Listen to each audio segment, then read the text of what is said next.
Welcome to Meera maths classes. अब हम लोग करेंगे प्रॉपर्टीज ऑफ ट्रायंगल का next topic, exterior angle of a triangle. तो टॉपिक का नाम है exterior angle of a triangle. समझते हैं कि एक्सटीरियर एंगल क्या होता है और इंटीरियर एंगल क्या होता है। तो देखिए, सबसे पहले इस चैप्टर में स्टार्ट करने से पहले हम लोग एंगल्स के बारे में सीखें। तो एंगल दो तरह का होता है। ट्रायंगल में जो अंदर एंगल बनेगा उसको बोलेंगे इंटीरियर एंगल, और जो बाहर एंगल बनेगा उसको बोलेंगे एक्सटीरियर एंगल।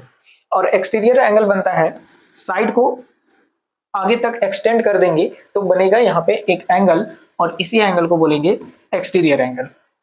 यहाँ पे तीनों साइड को आप आगे कर सकते हैं तो यहाँ पे बनेगा एक्सटीरियर एंगल, और इसको अगर आगे करते हैं तो यहाँ पे बनेगा एक्सटीरियर एंगल। तो एक्सटीरियर एंगल कैसे फॉर्म्ड होता है ये समझ में आ गया। अब इसके कुछ बेसिक पॉइंट्स को देखते हैं। फर्स्ट है, यहाँ पे लिखा हुआ है interior adjacent angle of N exterior angle. तो इंटीरियर एडजेसेंट एंगल, पिछले क्लास में हम लोग एडजेसेंट एंगल को सीखे थे। अब यहाँ पे एडजेसेंट एंगल, किसका एडजेसेंट एंगल? तो देखिए यहाँ पे एंगल 1, इस फिगर में देखिए ये है एंगल 1, और इस एंगल 1 का जो है इज एन एक्सटीरियर एंगल। तो ये सबसे पहले देखिए, ये जो है वो एक्सटीरियर एंगल है, क्योंकि अभी इस ट्रायंगल की ये जो एंगल है एंगल 1 वो बाहर है, और जब बाहर है तो उसको बोलेंगे एक्सटीरियर एंगल। तो एंगल 1 का जो एक्सटीरियर एंगल है and angle 4 is an interior adjacent angle. यहाँ पे दो एंगल है। फर्स्ट एंगल को देखिएगा, जो बाहर एंगल है वो है एंगल 1, और इसी के अंदर है ट्रायंगल के अंदर एंगल 4। Angle 1 angle 4। अब हम पिछले क्लास में सीखे हैं कि जो उसके बगल में एंगल होता है उसको एडजेसेंट एंगल कहा जाता है। तो बगल में जो है एंगल 4 है और वो ट्रायंगल के अंदर है, इसीलिए इसको बोलेंगे interior adjacent angle. Concept clear है कि ये जो है एंगल इंटीरियर एडजेसेंट एंगल है और ये एंगल एक्सटीरियर एंगल है। वैसे यहां समझ सकते हैं एंगल 2 एक्सटीरियर एंगल है और एंगल 5 एडजेसेंट इंटीरियर एंगल है। और भी एग्जांपल है सिमिलरली एंगल 2, एंगल 2 यहाँ पे ये एक्सटीरियर एंगल है, और angle 5 it's interior adjacent angle. यहाँ पे भी देख सकते हैं एंगल 3 जो है वो बाहर का एंगल है तो एक्सटीरियर एंगल हुआ। उसी के अंदर में यहाँ पे एंगल 6 है तो उसको बोलेंगे एडजेसेंट इंटीरियर एंगल। लिखा हुआ है an interior angle and its interior adjacent angle form a linear pair। एक इंपॉर्टेंट कॉन्सेप्ट को याद रखिएगा कि जब आपके पास एक ट्रायंगल होगा, ट्रायंगल में इंटीरियर एंगल बनेगा ये और एक्सटीरियर एंगल ये। अब इन दोनों एंगल का जो सम होगा वो 180 डिग्री होगा। एक्सटीरियर एंगल और एडजेसेंट इंटीरियर एंगल का दोनों का सम करेंगे तो 180 के इक्वल होगा, क्योंकि ये देखिए ये स्ट्रेट लाइन के ऊपर बन रहा है, और जहां पे भी स्ट्रेट लाइन के ऊपर एंगल बनेगा तो एंगल का सम होगा 180 डिग्री। इसी को बोलेंगे लीनियर पेयर। कॉन्सेप्ट क्लियर है? Next, interior opposite angle. अब समझते हैं interior opposite angle of N exterior angle. तो एक्सटीरियर एंगल का अपोजिट एंगल, और किसका अपोजिट? इंटीरियर एंगल का। ये इंटीरियर एंगल है, ये एक्सटीरियर एंगल है, और ये दोनों इसके अपोजिट में है। तो यहाँ पे देखिए सबसे पहले लिखा हुआ है एंगल 5 एंड एंगल 6। देखिए यहाँ है एंगल 5 और यहाँ है एंगल 6। तो angle 5 and angle 6 are interior opposite angle of exterior angle 1।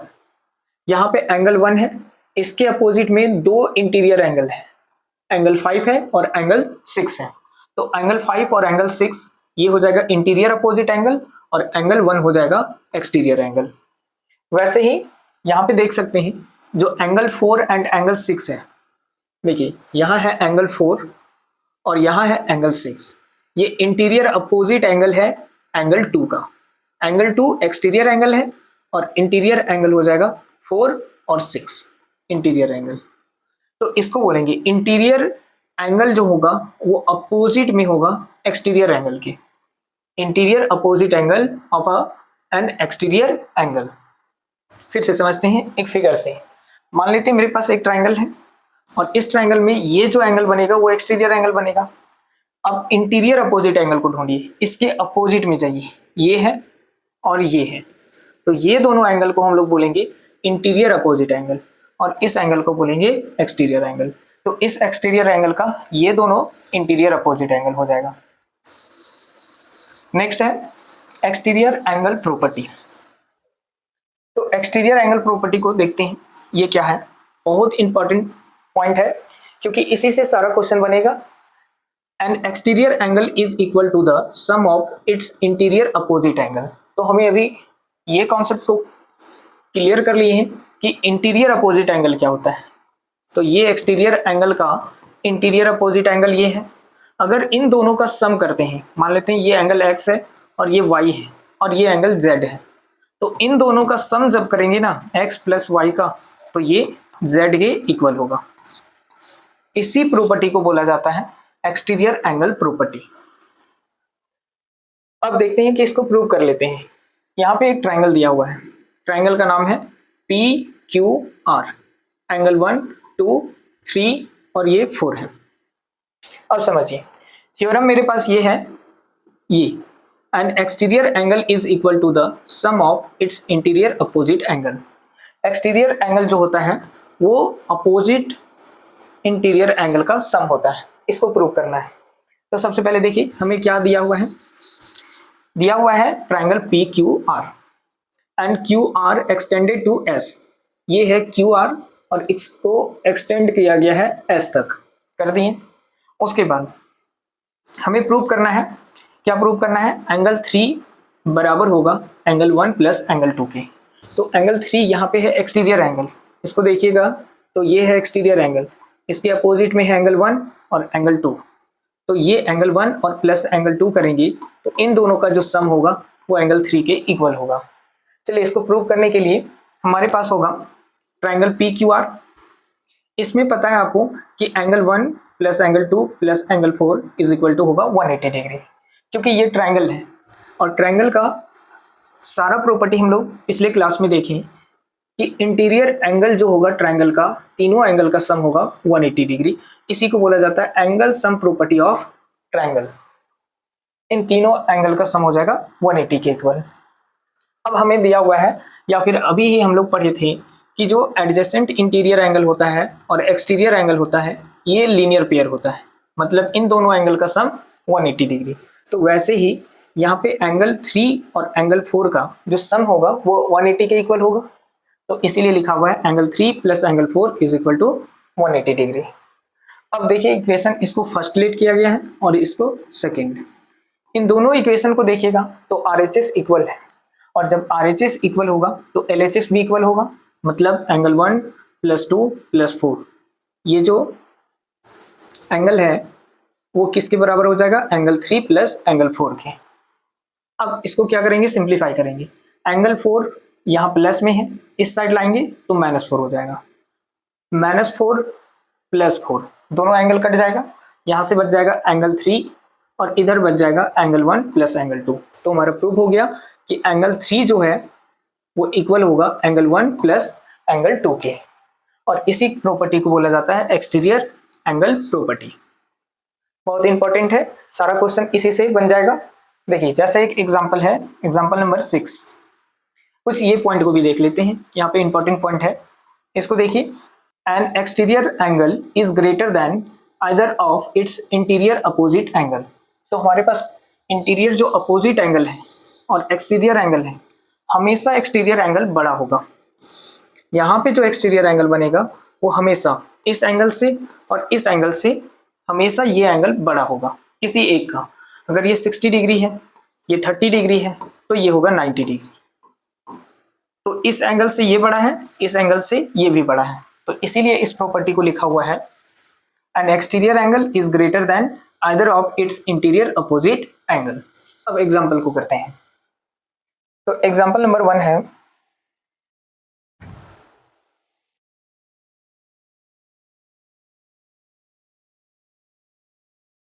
Example number 1, ये find the value of x in each of the following figure.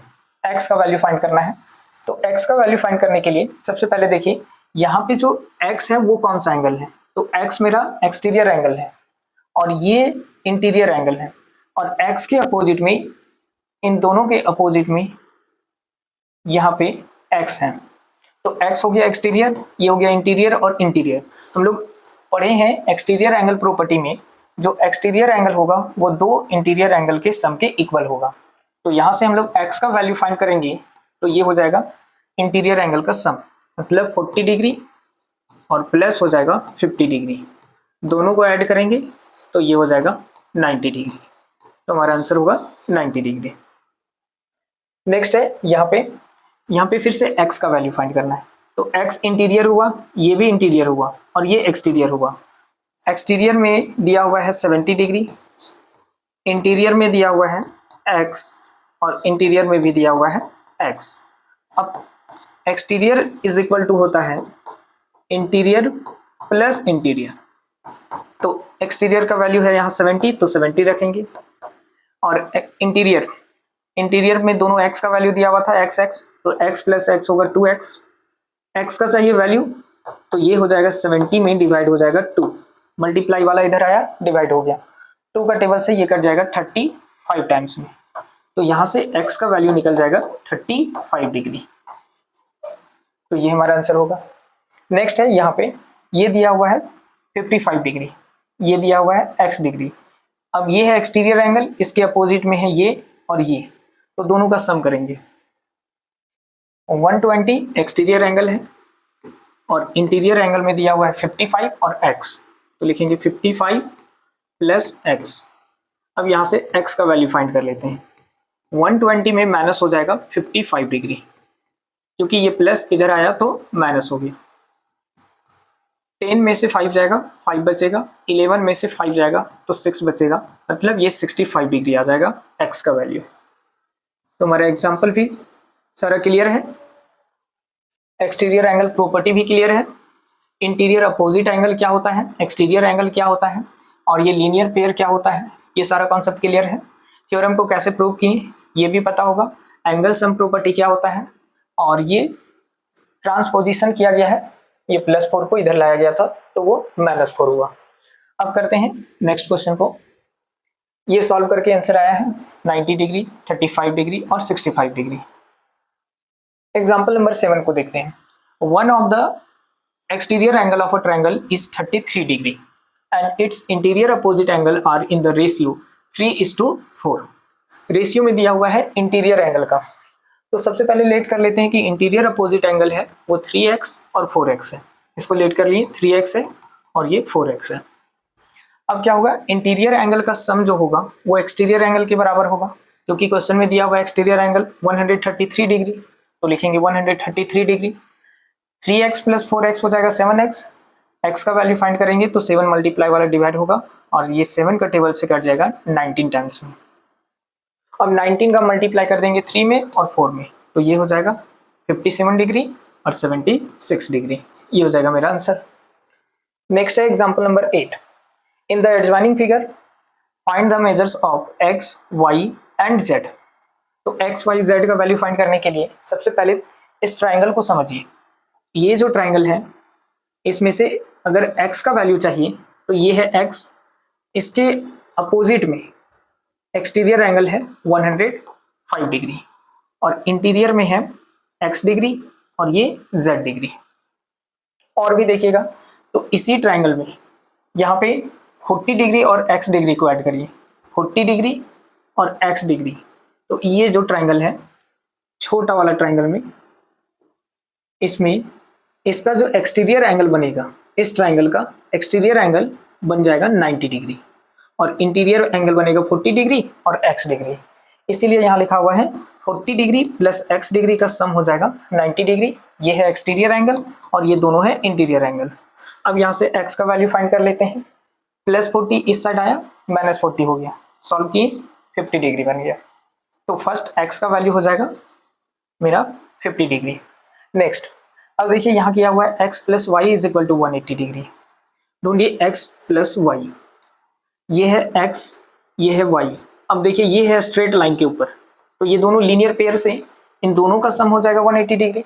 लिखा हुआ भी है यहाँ पे x plus y is equal to 180 degree. Reason दिया हुआ है लीनियर पेयर का। अब यहाँ से y का वैल्यू फाइंड करने के लिए आपको पता है कि x का वैल्यू है 50 डिग्री, तो 50 डिग्री पुट कर देंगे और y का वैल्यू निकालने के लिए 180 में से माइनस कर देंगे 50 डिग्री को। सॉल्व करेंगे 130 डिग्री आ जाएगा। y का भी वैल्यू निकल गया 130। अब निकालना है z का, तो x plus Z is equal to 105 degree. ढूंढिए x और z को, तो ये है x और ये है z।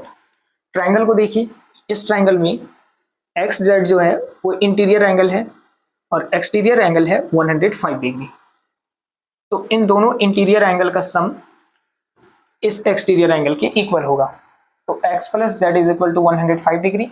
x का वैल्यू पुट करेंगे 50 डिग्री और z का वैल्यू निकालना है, तो z इज इक्वल टू हो जाएगा 105 में से 50 माइनस आ जाएगा 55 डिग्री। तो ये हो जाएगा मेरा आंसर 55 डिग्री। तो सारा कैसे आंसर आया समझ में आ गया। ये सभी एक्सटीरियर एंगल प्रॉपर्टी से x का वैल्यू फाइंड किए, y का और z का। नेक्स्ट